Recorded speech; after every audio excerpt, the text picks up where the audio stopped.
Саламатсыздарбы, урматтуу 7 дубандагы менин кесиптештерим, окуучулар жана студенттер. Гапыр Мадаминов агайыбыздын Акыл эмгегинин маданияты китебинен номер 16 сабагыбызды баштайбыз. Оңой, тез, бекем жаттоо жөнүндө. Сабакты даярдаган Салтанат Бейшенова, Талас облусу.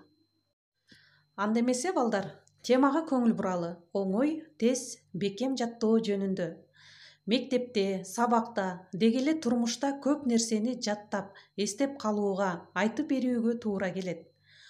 Бул балдар билим алуудагы эң көп колдонулуучу ыкма болуп эсептелинет. Окуучулар, студенттер үчүн ар бир предметтен эреже, формула, закон, аныктама же болбосо ыр, тексттен үзүндү, адамдардын аттары, жыл, шаарлар, ошондой эле жер суунун аттары, цифралар, учкул сөздөр жана башкаларды жаттоого туура келет.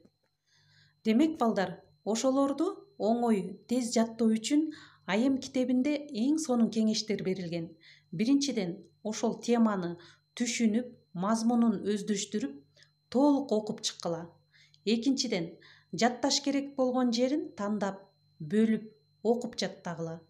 Үчүнчүдөн, жаңы сөздү, жыл аттарын ошого окшош же болбосо ошого жакын сөз, жыл аттар менен байланыштырып, эстеп калып жаттагыла.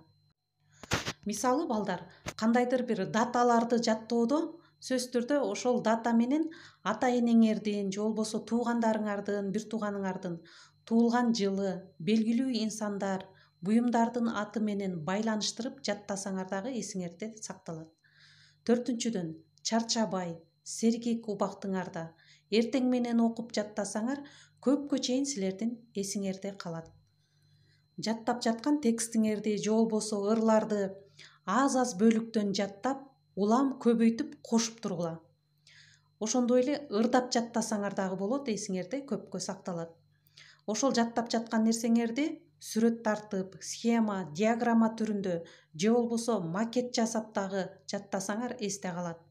Ойноп жаттагыла, көркөм, образдуу жаттасаңар дагы эс тутумуңарда жакшы сакталат. Ошондой эле жаттаганыңарды талаада иштеп жүргөндө же мал жайып жүргөндө дагы, ойноп жүргөн кезде дагы кайталап жаттап турсаңар жакшы болот. Дагы бир эң сонун бир ыкма бар. Чөнтөк дептерге жазып алып жаттагыла деген. Блокнот ар дайым жаныңарда, чөнтөгүңөрдө чөнтөк дептер болгону жакшы. Анткени унутуп калсаңар, эстен чыгып калса, кайра карап, кайталап аласыңар. Ошондой эле жазып, илип коюп жаттагыла.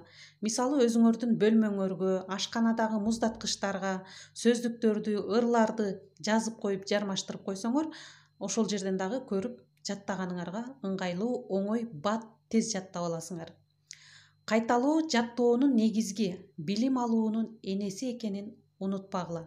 Ушул жерден дагы бир мисалды айтып кетейин, балдар. Баарыңар эле кыргыздардын эң жакшы Салам Нью-Йорк деген киносун көрсөңөр керек.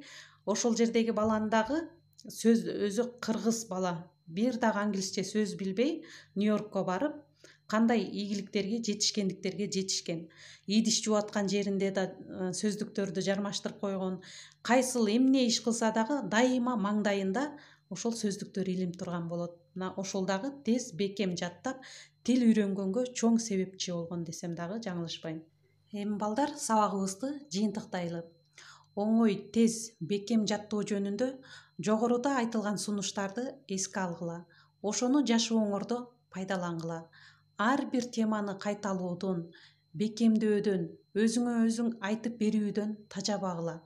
Айтылган сунуш эрежелерди сактасаңар, билимиңер бышык болуп, өзүңөргө кызмат кылат. Мен силерге ушул Айым китебинен айрым гана сунуштарын силерге айтып бердим. Ал эми бул китептин өзүн дагы колго алып окусаңар, мындан дагы жакшы билимдерге ээ болосуңар. Көңүл бурганыңарга чоң рахмат. Кийинки сабактардан кездешкенче сак саламатта калгыла.